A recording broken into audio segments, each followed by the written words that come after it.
በስመ አብ ወወልድ ወመንፈስ ቅዱስ አሐዱ አምላክ አሜን። የማክሰኞ ድርሳነ ማህየዊ አንደኛ ምዕራፍ። አንድ አምላክ በሚሆን በአብ በወልድ በመንፈስ ቅዱስ ስም በእውነት በማመን ዓለምን ሁሉ የሚያድን የጌታችንና አምላካችን የመድኃኒታችን የኢየሱስ ክርስቶስን የሞቱንና የመከራውን ነገር የሚናገር በዕለተ ሰሉስ የሚጸለይ የሚነበብ ድርሳን ይህ ነው። ጌታችን አምላካችን መድኃኒታችን ኢየሱስ ክርስቶስንም አይሁድ አስቀድሞ ወደ ሐና ወሰዱት። በዚያም ወራት ሊቀ ካህናት ተሾሞ ለነበረ ለቀያፋ አማቱ ነበር እና ቀያፋ ፈሪሳውያንን እና የካህናት አለቆችን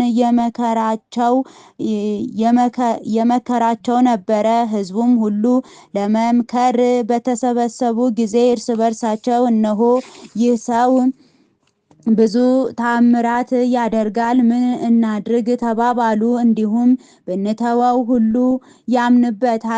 የሮሜ ሰዎች መጥተው እኛንም ወገኖቻችንንም አገራችንንም ይወስዳሉ። ቀያፋም እናንተስ የምትመክሩትን አታውቁም፣ ይህ ሁሉ ሕዝብ ከሚጠፋ አንድ ሰው ብንገድል ይሻላል አላቸው። ይህን ያለው ከልቡ አይደለም፣ ስለ ሕዝቡ ሁሉ ይሞት ዘንድ ስላለው ትንቢት ተናገረ እንጂ ስለ ሕዝቡም ብቻ አይደለም። የተበተኑት የእግዚአብሔርን ልጆች ባርነት ሊሰበስባቸው ነው እንጂ። ከዚያም ቀን ጀምረው እስኪሞትባት አርብ ቀን ድረስ ጌታችን አምላካችን መድኃኒታችን ኢየሱስ ክርስቶስን ይገድሉት ዘንድ ተማከሩ። ሲወስዱትም ከተክሉ ቦታ ጀምሮ እስከ ሐና ቤት ድረስ ከምድር ላይ 7 ጊዜ ወደቀ። አይሁድ ግን በመውደቁ አዝነው ከሚያነሱት ይልቅ ከፊትና ከኋላው 340 ጊዜ በእግራቸው ረገጡት። የተሳለ ጦርን መርገጥ እንዲብስባቸው አላወቁምና። አይሁድም የጌታችን የአምላካችን የመድኃኒታችን የኢየሱስ ክርስቶስን የአንገቱን ስር ይሙት ብለው በታላቅ አመታት መቱት። እያንዳንዱም ለሞት የሚያበቃ 19 ጊዜ ደበደቡት። ሁልጊዜ ለመግደል ይፈልጉት ነበር እና ጌታችን አምላካችን መድኃኒታችን ኢየሱስ ክርስቶስንም 19 ጊዜም ደበደቡት። እንዳልሞተም ባዩ ጊዜ ክንዶቹን 62 ጊዜ መቱት። ስጋዎቹን በሚቆራርጥ በጽኑ እስራትና በጽኑ መመታት ክንዶቹን ፈጽመው ታመሙ። የጌታችን የአምላካችን የመድኃኒታችን የኢየሱስ ክርስቶስ ደረቱንም ከተራበ ከተጣጋ ሆዱ ጋራ 25 ጊዜ ስንኳ 25 ጊዜ መቱት። መራቡም እውነት ነው። ሰይጣን ስንኳ የጾሙን ወራት ከፈጸመ በኋላ ፈጽሞ እንደተራበ አውቆ ወደ እርሱ ቀረበ። ሲፈታተነው የእግዚአብሔር ልጅስ ከሆንህ እኒህን ድንጋዮች እንጀራ ይሁኑ ብለህ እዘዝ፣ እኔም አንተም ተርበናልና አለው። ጌታችን ኢየሱስ ክርስቶስም መልሶ ሰው የሚድን በእንጀራ እንዳይደለ ተጽፏል፣ ከእግዚአብሔር አንደበት በሚወጣው ቃል ነው እንጂ በማለት ሰይጣንን ድል ነሳው። መላእክትም ሊያገለግሉት መጡ። ልዩ የሚሆን እግዚአብሔር የማይሸነፍ አሸናፊ ነው እያሉ አመሰገኑት። ዳግመኛም ጌታችንን በጎዳና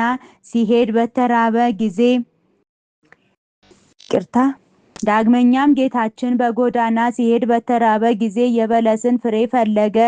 ከቅጠል ብቻ በቀር ፍሬ ስለ አላገኘባት ዘላለም በአንቺ ላይ ፍሬ አይገኝብሽ ብሎ ረገማት። ፈጥናም ደረቀች። ደቀ መዛሙርቱም እንደምን ፈጥና ደረቀች ብለው አደነቁ። ሰው በሆነበት ወራትም ሁሉ ስለኛ ተራበ። እኛን ከነፍስና ከስጋ ረሃብ ያድነን ዘንድ እርሱ በ5 እንጀራ በ2 ዓሣ 5000 ሰው በ1 ዓሣና በ7 እንጀራ ለ4000 ሰው ያጠገበ ሲሆን ስለኛ ተራበ። ወደ ጥንተ ነገራችን እንመለስ። ከተራበ ሆዱ ጋራ ደረቱን በመቱት ጊዜ የታመሙትን ሰዎች በትእዛዙ ያዳናቸው የጌታችን የኢየሱስ ክርስቶስ ልቡ በሰውነቱ ውስጥ እንደሚቀልጥ ሰም ቀለጠ። ሁለተኛ ምዕራፍ። ዳግም የመቶ አለቃ መጥቶ ማለደው። ጌታዬ ሆይ ራራልኝ፣ ልጄ በጭንቅ ታሞ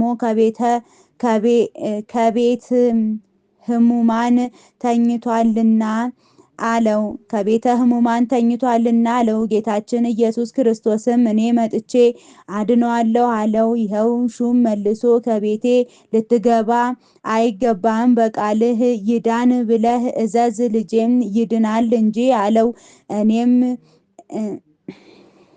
እኔም እንጂ ገዢ ነኝ፣ የምገዛቸው ጭፍሮች አሉኝ።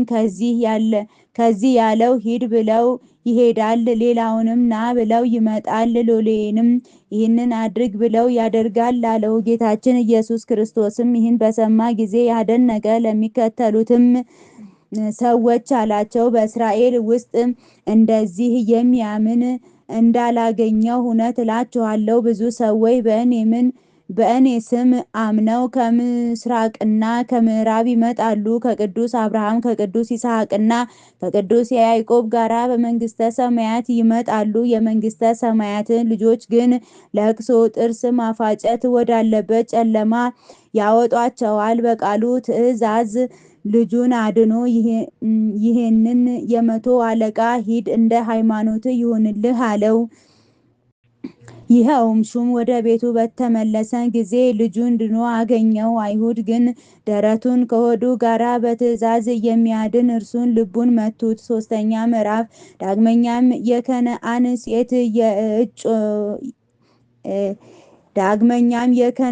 ሴት እየጮኸች መጣች። ጌታዬ የቅዱስ ዳዊት ልጅ ዘንልኝ፣ ልጄን ክፉ ጋኔን ይዞ አእምሮዋን ያሳጣታልና አለችው።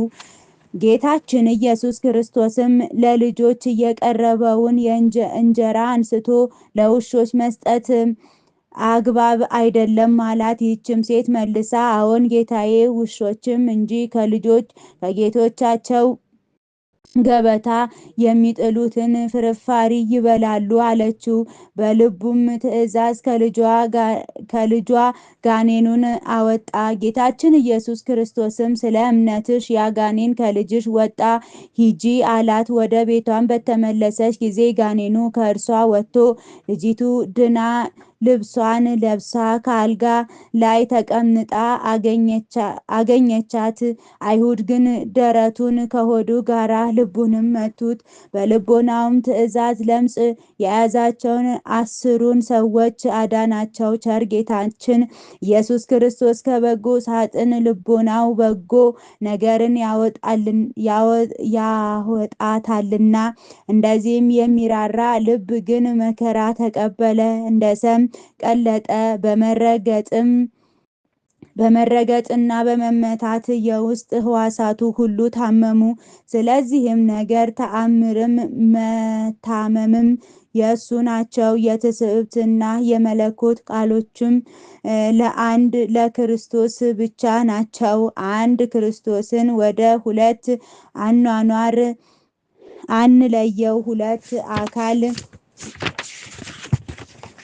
ሁለት አምሳል ለማለት ሁለት ፈቃድ፣ ሁለት ክፍል፣ ሁለት ስራ በማለት አንለየው። ከተዋህዶ በኋላ የመለኮትም የትስብእትም አንድ ስራ ነው እንጂ በአህያዋና በውርንጭላዋ ላይ ተቀምጠው በትህትና የታዩት የጌታችን የአምላካችን የመድኃኒታችን የኢየሱስ ክርስቶስ ጭኖች 80 ጊዜ የመቱት አሉ። የተቀመጠውም እንደ አርበኞች በሰረገላና በፈረስ አይደለም። ጌታችን ኢየሱስ ሰውን ማጥፋት አይወድም እና ቅዱስ ዮሐንስና ቅዱስ ያዕቆብን የሰውነታችሁ መጠን አታውቁትም እንዳላቸው የሰው ልጅ ሰውን ሊያድን እንጂ ሊያጠፋ አልመጣምና።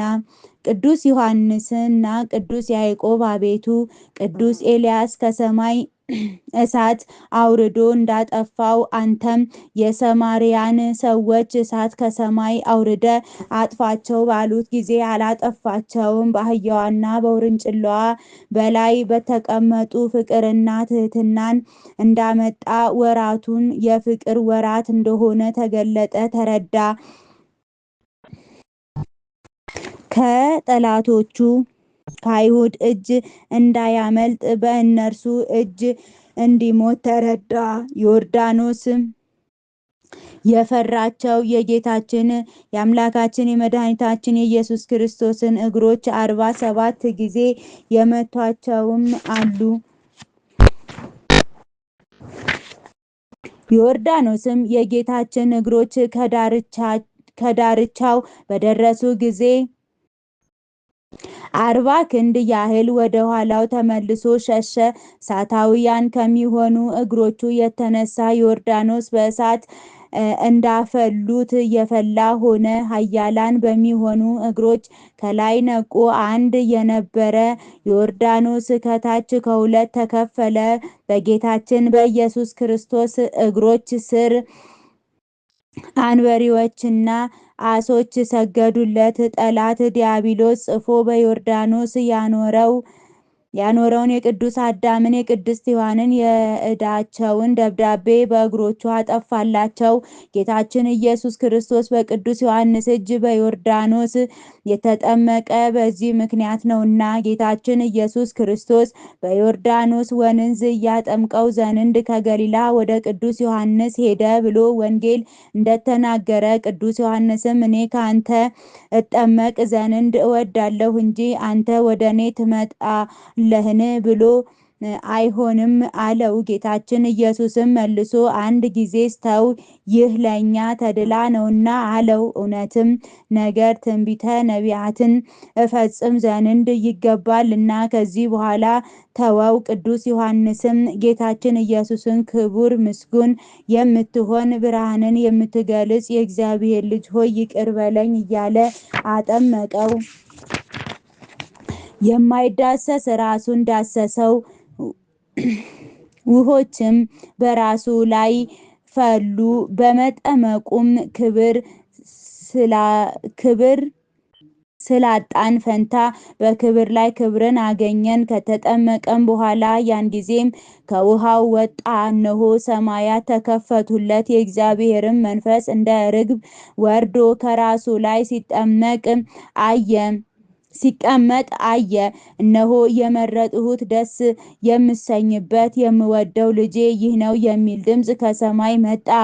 ይህ ልጄ አንድ ነው እንጂ ሁለት አይባልም። አንዱ የማርያም ልጅ ሁለተኛው የእኔ ልጅ ሊባል አይገባምና